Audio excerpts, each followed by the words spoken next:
Welcome back everyone. If you're just joining us, we are enjoying a fantastic Northern Thailand road trip on my little motorcycle. We began with an 800-kilometer ride all the way from Bangkok up to Chiang Mai and further up to Chiang Rai. And we saw some absolutely incredible places and amazing views along the way. It's really been a pleasure to experience so far. And today we are back in Chiang Mai province at the base of my favorite mountain, Doi Shang Dao. And from here we'll be heading further north into the province of Mae Hong Son, one of the most epic and beautiful provinces in the whole country of Thailand. And so in this episode, I'll not only document the next few days through some of the most beautiful parts of the world, but I'll also be talking you throughout the video about how I actually make these videos, what gear I use, how my bike is set up, and so I hope that not only you'll enjoy the roads, the views, and the experiences along the way, but hopefully you'll learn a few things about how I make this type of content and how this has actually turned into my job.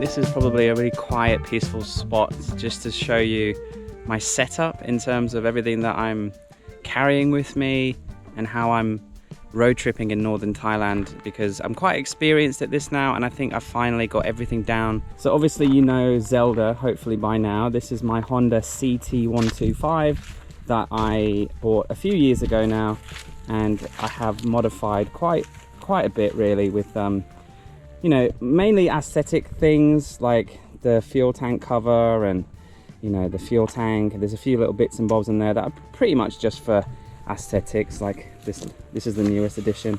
I have this back box I got in Bangkok, and it's great because it keeps all my camera equipment in here. If you're wondering, I carry a drone, a DJI Mini 3 Pro in here with the controller and extra batteries. And then I have a little camera bag, I have an extra lens, I have a bottle of water, which I forgot, a speaker in case I want to listen to music, and just other little bits and bobs like microphones. And this is a big proper waterproof jacket if it starts to really piss down. This is a Sony A7S Mark III, and on the bike as well I also have a little front bum bag. This is where I keep a power bank with a cable so I can keep my phone charged, because that's my GPS, a few things for cleaning the bike, and sun cream, insect repellent, and my headphones. Just, I've learned that you want stuff, you know, right at hand. We're heading to a village I've never been to before, on a road I've never driven before. It's only actually an hour and a half as the Google Maps tells me, so we can go slowly and we can just enjoy a peaceful ride, and hopefully the hot spring, maybe a waterfall, lots of views I'm sure as usual. And today's weather, it's hot and sunny, and of course I should mention that I also have a GoPro. This is what I'm filming on right now, so I switch between my big Sony and my phone and my GoPro and my drone. So I have 4 cameras now, which is a little bit overkill, but I wanted to upgrade the big camera to the Sony because I just think it looks incredible, especially in the evening. I mean, the shots last night at the cocktail bar and the restaurant that I had dinner, you know, that kind of footage is just not possible with a GoPro, and even on my phone really. So I've got a bit of an expensive camera, but this year on the channel, guys, we're going to some beautiful locations, New Zealand, the Alps and other areas of the world, and I really wanted a camera that will maximize how the places look. But the GoPro is extremely useful for getting different angles of the bike, and sometimes in a pinch I just want the GoPro so I can tell you what's going on or if something's happened, and it's always clamped to the handlebar in front of me, and so it's really easy to reach. And you know, the phone has also got an incredible camera. I have an iPhone 16 Pro Max, so I've invested quite a bit of money that the channel's been making recently on new cameras, on the new phone. I've also upgraded to the M4 MacBook, the M4 Max, because when I bought the new Sony and I started putting my footage on the timeline, my old M1 MacBook just couldn't quite hack it. It was a bit, it struggled a bit. So it was time to upgrade the Mac with the new camera and the new lens and the new phone. So a lot of the income has been spent, hopefully, in ways that will make the content even better and more enjoyable to watch.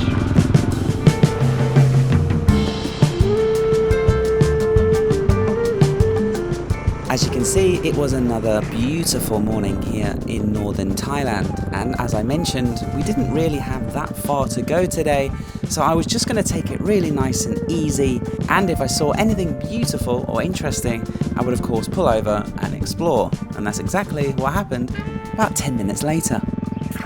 So here's a perfect example of the setup in play. I just had my GoPro and I was just filming a shot of me leaving the town. It's good for the story of the video. I can do a voiceover, and then I just kind of saw a temple and turned in here, and I just parked up Zelda and I can come and explore, grab my phone to show you and vlog, pick up my GoPro, and I don't need to get the big camera out of my box, because I can just still show you using a phone these days. It looks just as good. This beautiful shimmering gold statue of a gentleman balancing what I think is some type of wood or a prayer book. I'm not quite sure. The way the sun is hitting it is unbelievable, absolutely gorgeous. Chiang Mai mountain in the distance, and there's actually a replica, a small version of the big statue that we saw in the previous video over by the mountain base itself. I can't see it from here, but it's probably over the hill. And this temple itself has got loads of really beautiful images of Buddha. There's a gorgeous one underneath the tree. There's a titan with a ball in his hand. There's lots of monks, and both real ones and statues. And then as I came in, I saw some images of the hell, Buddhist hell. And they do these scary images, these scary statues to, I think, scare the kids into becoming a good person. And they say, look, if you're not nice to people, if you're not nice to animals, if you do this, you do wrong, you'll end up like this in hell, being tortured to death. But we're heading north, and we're heading around the back of these mountains. Really looking forward to today's slow, steady, beautiful ride. So here's another example of how I film my travel vlogs, especially on Zelda. I'm just hand holding the GoPro now, and as you can see, I just point it in different directions at different angles. I normally hold the shot for a few seconds, and in about 1 minute I can get 5 or 6 different angles, which if I edit them together with music can just help the story push along. It gives the video some breath and some time for the viewer to take a sip of their tea, or for me to help the story go along with a voiceover. Here you can quickly see the shot's actually upside down, but in post, boom, it's back to the correct way up. And yeah, I love these shots. They're really easy to capture. As long as I'm going on a quiet road with not much traffic, I feel safe enough to put the GoPro in my hand and get all the shots I need to give the vlog some space and to fill the gaps between destinations. Because soon after I filmed this clip, I saw something really beautiful on the top of a mountain, made my way up there, and this is what I found.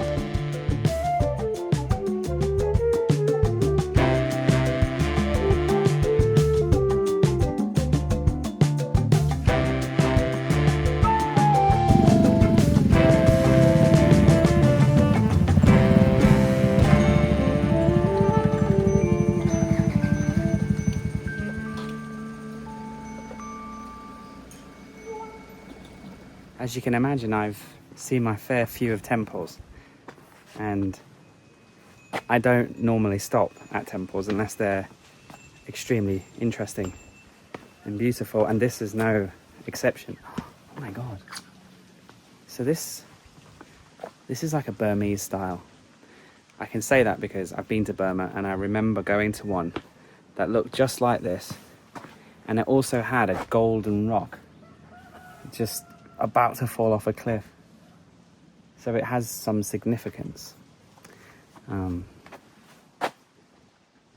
Shall I go underneath it? Let's go underneath it.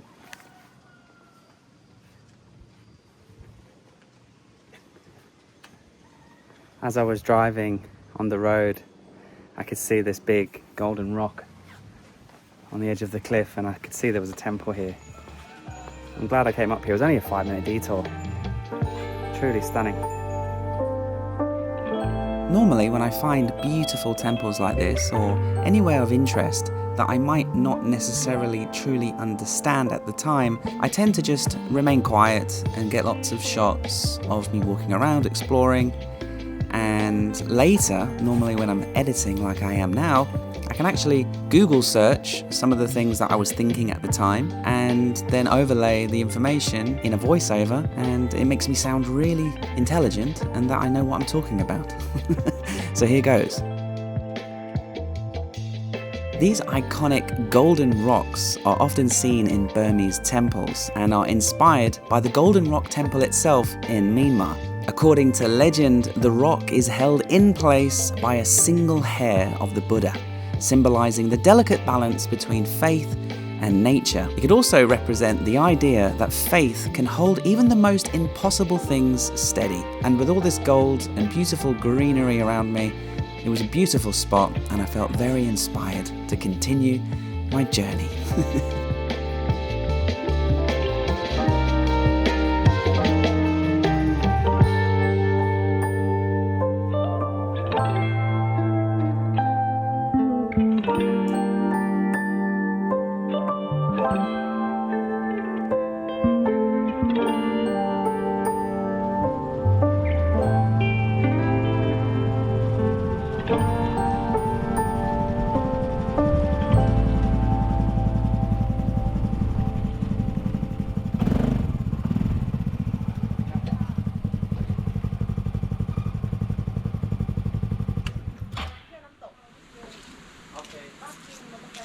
Okay.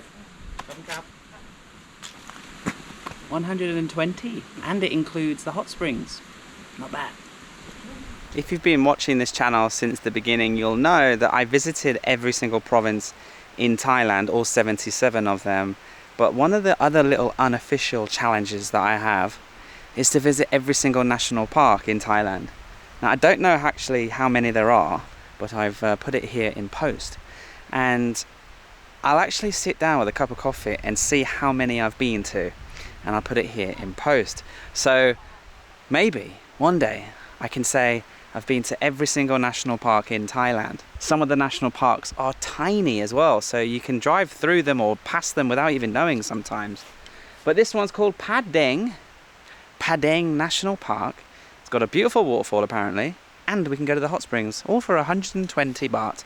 Very affordable. Little spider warning. Okay, so if you're scared of spiders, look away for the next 10 seconds, because there's a little shrine here, a little spirit house, and right behind it, in plain sight, so they don't disturb it, is an almighty spider web with an almighty yellow spider in the middle of it. It is massive. These types of spiders live in northern Thailand. I think they are called golden orb spiders.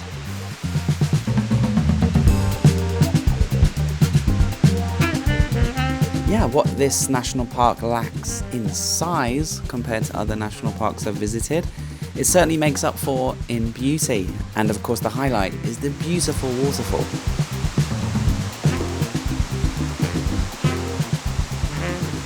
The waterfall had about 3 or 4 levels, and you could walk and explore each one of them, but the main one at the top was by far the most beautiful. It might look like yellow rock or something, but there's actually a mineral that deposits on the rock, on the surface of the waterfall as the water flows over, which means, because I think it's calcium or something like that, it means you can actually walk on the waterfall. The mineral itself is quite sticky and grippy, so as long as you've got some shoes on, you can easily hike up the waterfall.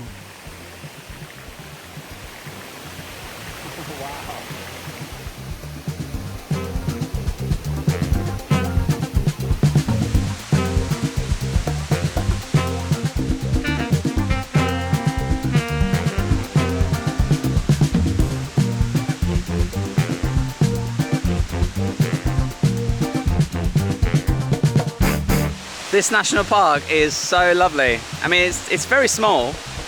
You can explore the 3 levels in, you know, 20 minutes. You can't swim at level 3. I don't really think it's a swimming waterfall, but that calcium deposit, it means you can walk on it and kind of like walk around and explore, which I've been doing obviously a little bit. Yeah, so thumbs up for this national park. Let's go check the hot springs out now. The hot springs are actually about 5 minutes further down the road, but because I'd paid at the national park already, my ticket was valid, like I said, for both the hot springs and the waterfall, which was nice. And since I had only recently broken a toe during this trip in the previous episode, my toe was still throbbing, it was still really painful. So going to find a beautiful natural hot spring I thought would be the perfect way to help heal the bones and heal the sore tissue around my bloody broken toe.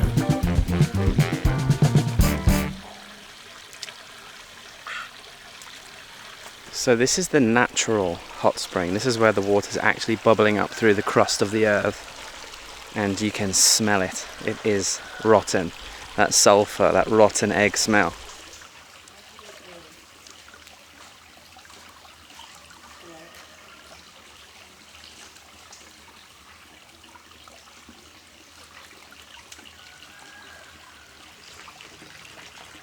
This is exactly what my toe and my mind needed. A little slice of paradise in the northern mountains of Thailand with a natural hot spring bubbling up from the earth. I mean, literally, what could be better than this? I didn't film that much because there was quite a few other people enjoying the hot springs in their bikinis, but I spent about an hour here enjoying the nature. But then I realized it was time to get on Zelda and continue our road trip. We still had quite a far distance to go, and I had been procrastinating.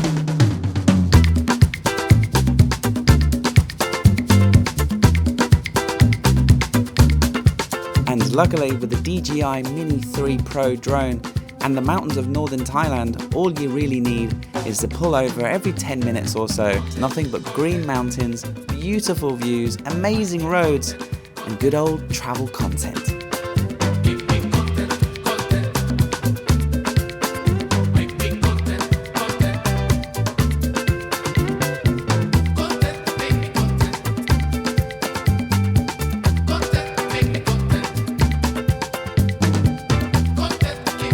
And so, after a whole day of enjoying the slower pace of life on Zelda, going at a very relaxed speed, we finally made it to the beautiful remote village of Wiang Haeng in northern Thailand, and I made my way to my guest house, which was going to be one of the best surprises of the trip.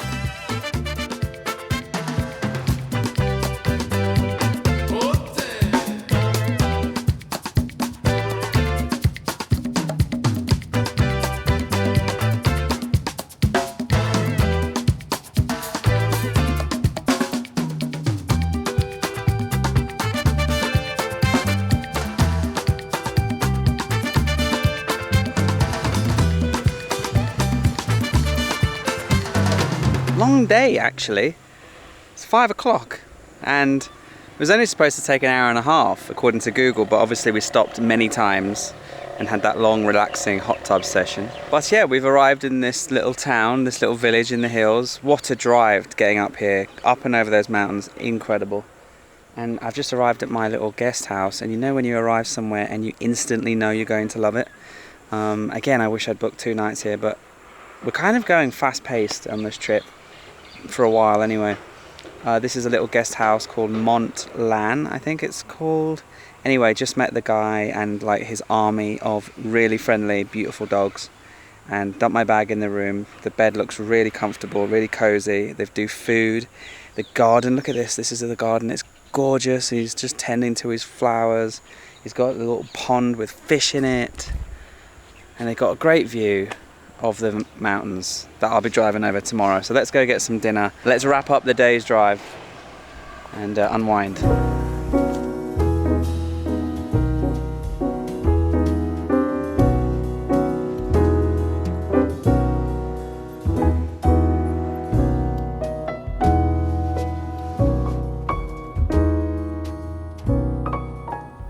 whilst I share this beautiful footage of the gorgeous evening at this guest house, I thought I would take this quick opportunity to let you know about one of the ways in which I fund these trips and how I seemingly seem to be always on the road.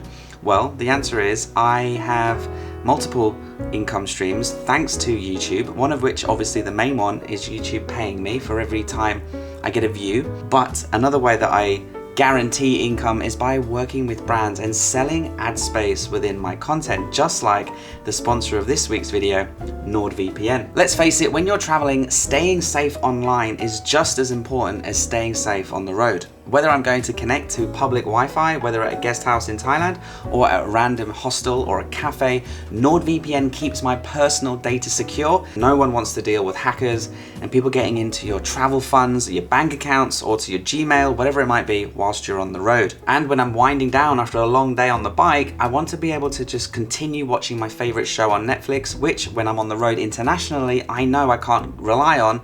So having a VPN, I can switch my location, switch between countries, and I'll find the best shows. Even before I go traveling, NordVPN saves me money because flight prices can change depending on where you're searching from, so I often switch between countries to find the best deal. Plus, with Threat Protection Pro, NordVPN blocks malware and those really annoying pop-up ads that you get when you're trying to stream the match on a dodgy website, right? Thanks to NordVPN, I know I can browse the internet safely and securely. And right now, if you grab yourself a 2-year plan, as you can see on this deal behind me, you will receive 4 bonus months completely for free, and there's a 30-day money-back guarantee, so there's never been a better time to try NordVPN. And thanks to NordVPN for sponsoring this section of the video and for continuing to support this channel, because this is one of the ways we stay on the road with Zelda. And talking of which, let's wake up with a beautiful shot of the sunrise and get back on the bike, because we've got a really long, difficult, stressful day on Zelda today. We're going off-piste. Slept really well in that cozy little bed last night. The people who run this place, this married couple, they're so lovely, so lovely. And they cooked me this lovely breakfast. I've got like a chicken breast, a couple of eggs, thank you, a bowl of fruit, some toast, and some coffee on the way. Anyway, look, here's the plan today. Normally I kind of just chill and don't get going till 10 or 11, because normally it's only a 3-4 hour drive and you don't want to get there too early. It takes me a bit longer to drive than most people because I stop a lot to film, fly the drone, visit sites. But today's drive is the most remote drive. The road is, from what I've seen online, it's mostly a dirt road. And I've seen a few blog posts from people who've driven it. And it's doable in the dry season. But the people that I've seen writing the blog, so they've got bigger dirt bikes. They've got like 250cc, 350cc. I only have a 125cc bike, and let's face it, my bike is overloaded, right? I've got my back box with my camera gear, I've got my backpack with my clothes, so it's a little bit heavy. It's a bit slow going up the hills on a good road, so it could be quite challenging. So I'm gonna leave early. I feel like I got a bruised eye. Yesterday I was like scratching my eye a lot whilst driving. It was really irritable. And look, it looks swollen. I'll have a look in the mirror and see what happened. Maybe a fly got in there.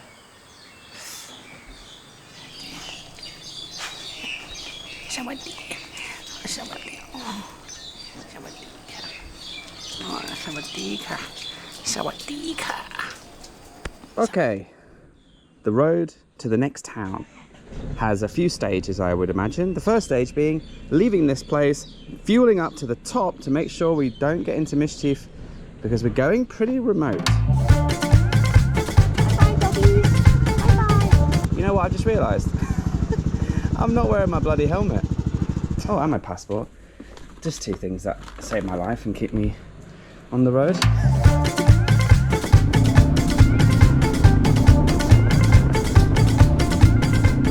So yes, I filled up Zelda to the brim just outside the town, and I started making my way up the mountains towards the dusty track over towards Pai and beyond. It didn't take long for the road to get quite narrow, and as I came around this bend, a minivan came speeding around the corner and nearly took my bloody head off.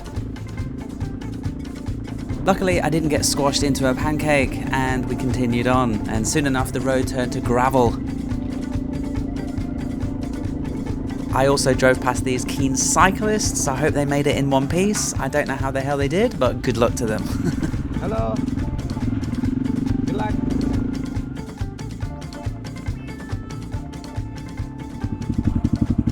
Okay, I've made it up to a little like checkpoint here. And there's some police, not some police, army or rangers. And there's a little fork in the road here. If I go left, it's 45 clicks to Pai. We're not going to go to Pai, but we need to go in that direction. So yeah, this is now stage 3. Getting down and joining the Mae Hong Son loop, only for about 35 kilometers.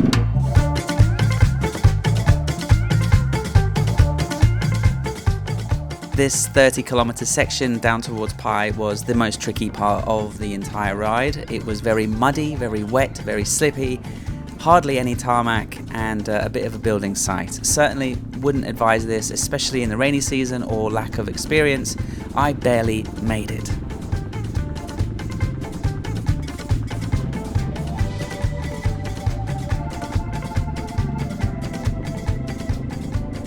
I did drive past quite a lot of the diggers and the machinery that was helping to build the road or fix the road. I'm not quite sure what they were doing, but either way, good luck to those guys, because this road will really help open up the villages to get to Pai and Mae Hong Son province much easier. But yeah, looks like a very difficult road to build. Okay, I just pulled over to relieve myself a little bit, and you know, for the first time, with the engine turned off, I can really just feel immersed in this jungle road. I mean, listen. It's just peaceful, and the birds and the butterflies. There's like wild fruits growing in these bushes, and it's just gorgeous. I think I might quickly get the drone up and just give you a perspective of kind of just how remote we are today. You know, when I was a younger backpacker, I always looked at the Mae Hong Son loop, the road from Chiang Mai to Pai and all of that. That was like the ultimate badge of honor as a young backpacker. That was a way of showing the world and other travelers that you weren't just a typical backpacker in Thailand, going to the full moon, Khao San Road. You know, it was something that was a bit different. It was something that was a challenge. It was something that was, you know, lesser known, and a way to show off to other travelers, especially in the hostels. You know, you say, oh yeah, I drove my motorbike here, you know. And I used to think, I was so proud of myself for doing stuff like that when I was young. And then, you know, you do it like 5-6 times, you do it 10-12 times, which I've done it. I've done that road so many times, both on my own, with you guys here on this channel, and on the budgeteers, and I've done group tours. And, you know, over the years, I've really loved driving that road. But it's got to the point now where, you know, just like anywhere, it gets popular and you get stuck behind minivans and trucks and cars, and there's not too many sections of the road where it's just you and the open road as it used to be. So then you start looking for alternative roads, and I came up with this one. And, you know, I think it's just enough at my level. So far, I haven't struggled, even with the big heavy box on the back of my bike and my little engine. Zelda's doing great. And I'm loving it. So let's get it up. Oh, no, I haven't got my... No. I don't want to take off without my home point. The home point has been updated. Please check it on the map. Right, let's go up. Let's go up and up and up and see exactly where we are.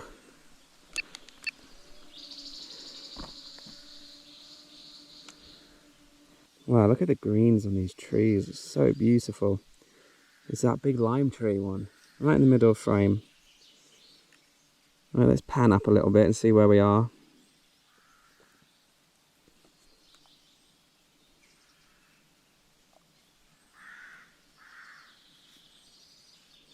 You can see the road just going through the jungle. And the morning mist is still clearing. Wow, look at those distant mountains. Isn't that beautiful? Wow, we are really in the thick of it here, aren't we, guys? Look at that. As we spin to the right, I mean, there's just mountains in every direction. And just like this, the morning mist captured in the lower valleys, it's absolutely gorgeous. Obviously, I don't get much of the view on the bike because I'm keeping my eye on the road. There's lots of hazards, potholes, roots, things to avoid.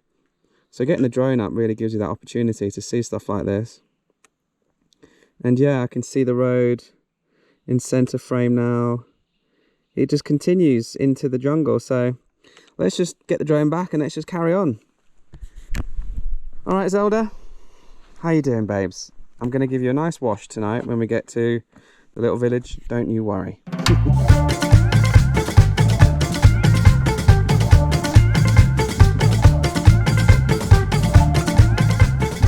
And as I mentioned before, you can see that, yeah, it was slow going. I didn't have very much experience on these types of roads before, so I just had to take it slow, bearing in mind my bike was very heavy.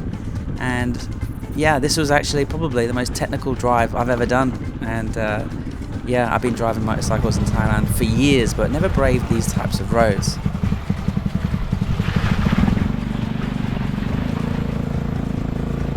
And eventually we got back on the tarmac and we were coming into the valley of Pai itself, and we were going to be rejoining the typical famous Mae Hong Son loop.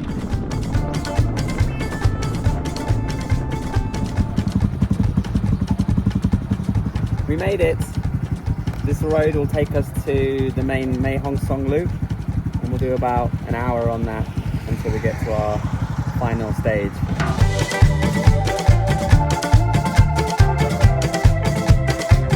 And now we were back on the proper Mae Hong Son loop roads. It was a lot wider, a lot easier to drive, and some of the views from this section are just out of this world. Truly one of the most beautiful parts of Thailand, especially in December.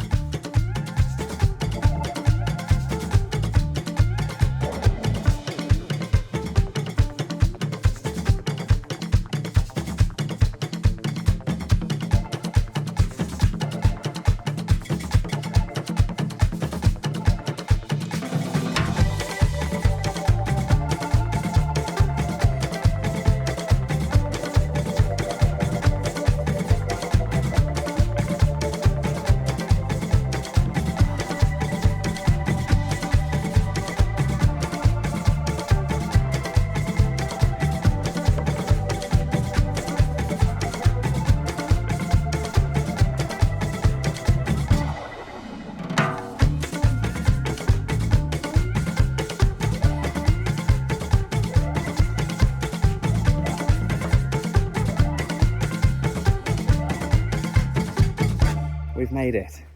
Quite a tricky road and quite a tricky day, so I'm a little bit exhausted mentally and physically, holding onto the bike for dear life.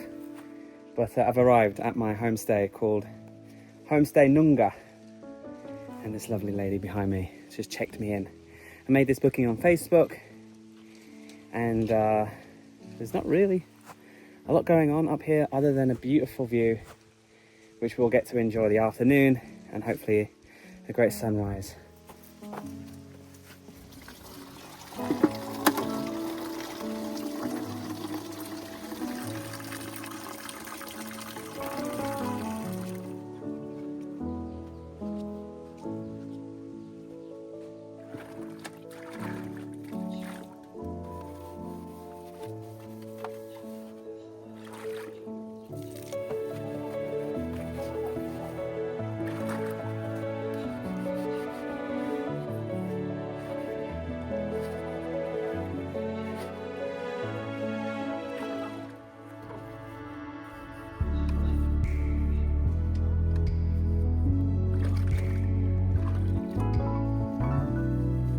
Zelda is all clean. It's not so much to make it look nice. You know, Zelda looks quite cool when she's dirty, but whenever my engine gets covered in mud, it starts to smoke, so it's just more of a safety thing. Although she does look nicer when she's shiny and red. Okay, let's do a quick room tour. So this place I found on Facebook, and So the room comes with its own little outside balcony. Although, to be honest, guys, I do not trust the structural integrity of this very much. The wood that's holding this all up looks like it's seen better days. The little balcony area comes with a fire pit, and in the evening around 6 o'clock, I think I'll be able to sort of cook my own food. Maybe like a mookata, you know, Thai barbecue. I think that's the vibe. All she said was that she has beer and ice. And she said that 5 times, so I think she wants me to order a beer. I am off the beers, but we'll see how this afternoon pans out. Because we are quite remote. Obviously the creme de la creme is the view, and the view's only going to get better with the afternoon light rolling in, and of course the beautiful sunrise. And then look, inside, there's no frills. We got a double mattress, 2 pillows, a warm duvet, because it will probably get quite chilly, 2 clean towels, a fan, a mosquito net, and electricity. I haven't checked. Yep, okay, we've got electricity. I haven't checked if they have Wi-Fi or whatever, but I'm not really that bothered. In here is the toilet.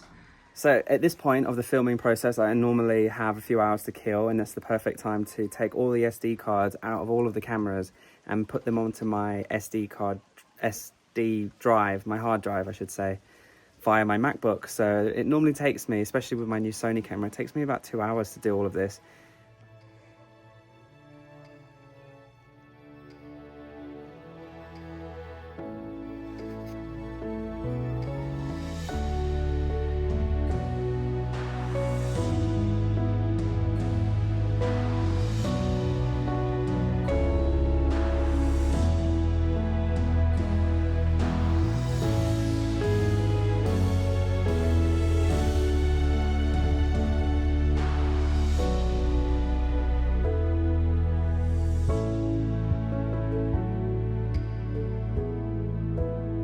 Okay, so backed up my footage, had a nice clean shower.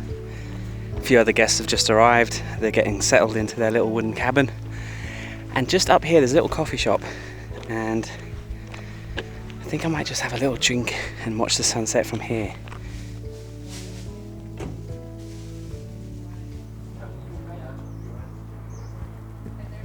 Yeah, if it's difficult, flush area at all. Sounds a little bit, not full. Really? He loves the gadgets, huh? Yeah. He loves the gadgets. Go gadget drone. Yeah. I don't know what I'm doing though. Don't worry, it looked great. Yeah, this beautiful little coffee shop / restaurant served cold beers, and I finally succumb. That day's ride was quite stressful, quite sweaty, and I felt like I deserved a beer, guys. And with this beautiful sunset and some new friends from Israel, I decided, do you know what? Enjoy the sunset, open a can of beer, and start making some friends.